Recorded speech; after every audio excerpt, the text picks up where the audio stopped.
Hello students, how are you? Hope you all are well. Welcome back class 8 chapter 10 reaching age of adolescence.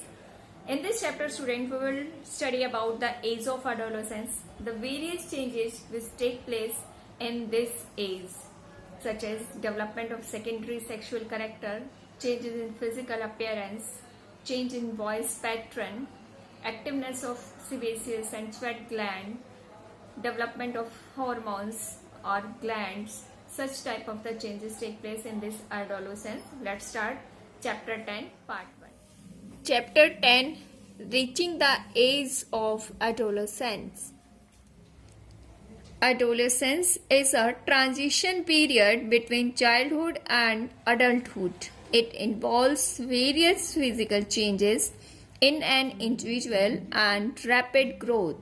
Dear student, adolescence क्या होता है? एक transition period होता है जिसमें एक पर्सन चाइल्डहुड स्टेज से अडल्टहुड स्टेज में चेंज होता है और उस दौरान उसकी बॉडी में बहुत से फिजिकल चेंजेस होते हैं और रैपिड ग्रोथ होती है. तो इस लाइफ की स्टेज को हम क्या कहते हैं? Adolescence. Puberty. It is period of onset of sexual maturity in humans and involve physical changes in the body. Puberty क्या होती है? एक ऐसी स्टेज होती है जब सेक्सुअल मेच्योरिटी आ जाती है. मीन्स जो सेकेंडरी सेक्सुअल करेक्टर हैं बॉडी में वो डेवलप हो जाते हैं और एक ह्यूमन है वो सेक्सुअली मेच्योर हो जाता है. He is capable to reproduce. Such age is known as puberty.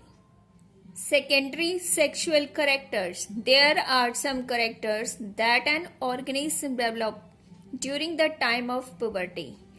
Students, secondary sexual characters क्या होते हैं? पुबर्टी के टाइम जो उसकी बॉडी में चेंजेस आते हैं उस दौरान उन करेक्टर्स को हम क्या बोलते हैं? Secondary sexual character. For example, in male development of moustaches, beard, hairs on the chest and Adam's Apple.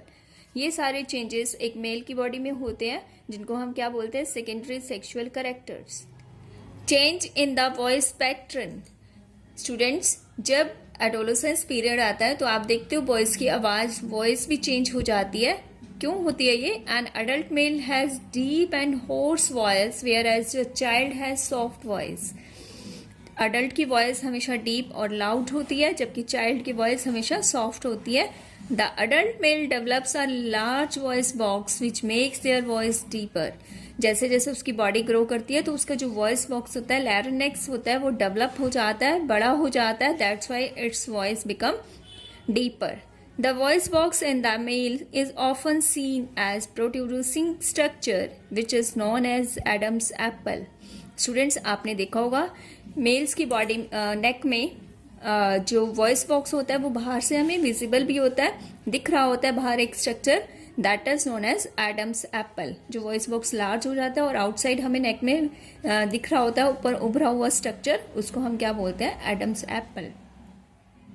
Sweat and sebaceous gland. The sweat producing glands or sebaceous glands get activated and produce more of their secretions. Due to this, human develops characteristics body odor and frequent manifestation of acne. Students, जब adolescence period होता है तो जो sweat या फिर sebaceous gland भी बोलते हैं हम इन्हें, ये बहुत एक्टिव हो जाते हैं और इनका सिक्रेशन ज़्यादा हो जाता है. लार्ज सिक्रेशन की वजह से ही जो सेकेंडरी करेक्टर्स हैं वो डेवलप होते हैं, जैसे कि बॉडी की स्मेल, स्वेटिंग की स्मेल या फिर frequent manifestation of acne. Acne क्या होता है? पिंपल्स, जो यूजुअली अडल्ट्स के फेस करते हैं इस प्रॉब्लम को due to active sebaceous glands.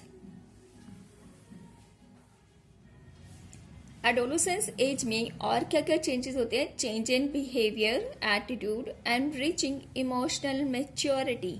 जब एक चाइल्डहुड से अडल्टहुड में चेंज होता है बच्चा, 10 to 19 ईयर्स की एज होती है ये. During this adolescence period there is a shift from the behaviour towards a more independent attitude. वो अपने आप को बहुत इंडिपेंडेंट समझने लगता है. Peer pressure shows the considerable effect on the teenagers during this time.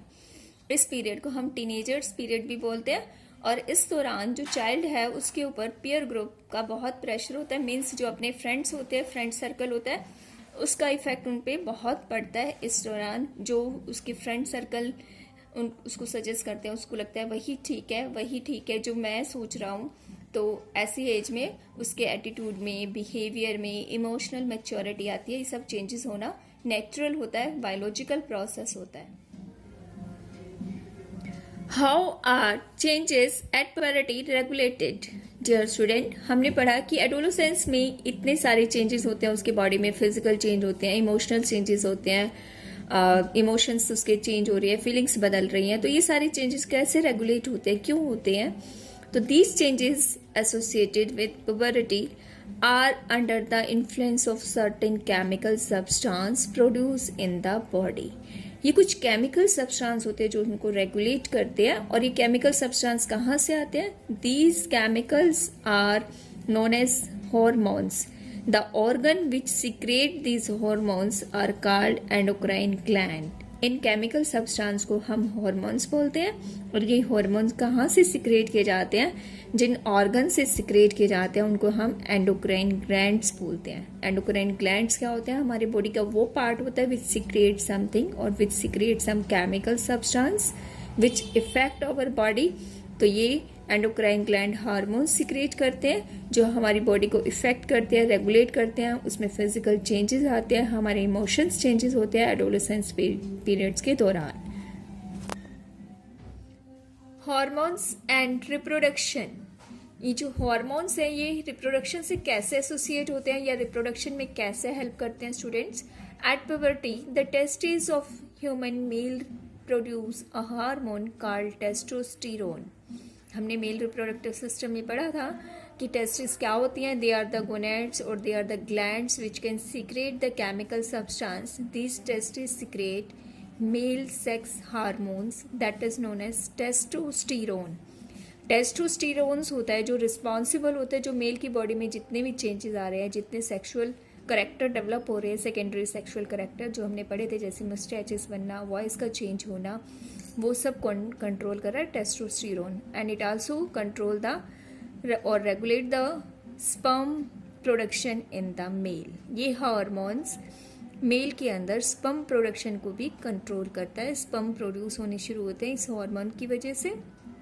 Ovaries of female produce estrogen hormone which regulate the development of secondary sexual character। Ovaries जो female reproductive system में होती हैं, जिनको हम female glands भी, gonads भी बोलते हैं, इनकी क्या भी कैपेबिलिटी होती है? ये भी एक फीमेल हार्मोन सिक्रिएट कर सकते हैं जिसको हम बोलते हैं ओस्ट्रोजन। ये फीमेल सेक्स हार्मोन है जो रिस्पॉन्सिबल होता है फीमेल के अंदर सेकेंडरी सेक्सुअल करेक्टर डेवलप करने के लिए या फिर सेक्सुअल मैच्योरिटी के लिए। तो इस तरह से स्टूडेंट्स जो रिप्रोडक्शन है वो किसकी हेल्प से हो रहा है? हार्मोन्स की हेल्प से। और ये हार्मोन्स कौन रिलीज कर रहे हैं? गोनेड्स, टेस्टिस और ओवरीज, जो हमने मेल और फीमेल रिप्रोडक्टिव सिस्टम में पढ़े थे कि these are main organs of reproductive system. Student, let's recall the topic that we study till now. First, we discuss about the adolescence.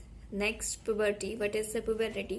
Puberty is the sexual maturity at the age of adolescence. Then we discuss about the secondary sexual character. Secondary sexual characters क्या होते हैं? Puberty के दौरान जो physical changes आते हैं body के अंदर, जो न्यू करेक्टर्स डेवलप होते हैं, that is known as secondary sexual character. Then we discuss how change in voice pattern take place during adolescence. Then next we discuss about the sweat and sebaceous gland and what are the effect of excessive secretion of or excessive activeness of this sebaceous gland, change in behavior, attitude and reaching emotional maturity. Then we discuss about how are changes at puberty regulate. ये सारे changes कैसे regulate होते हैं हम body के अंदर? Hormones and reproduction. Hormones और reproduction में क्या कनेक्शन है, क्या लिंक है? Then we discuss about this. Rest of the topic students we will discuss in part 2। Till then you should read the chapter up to this topic.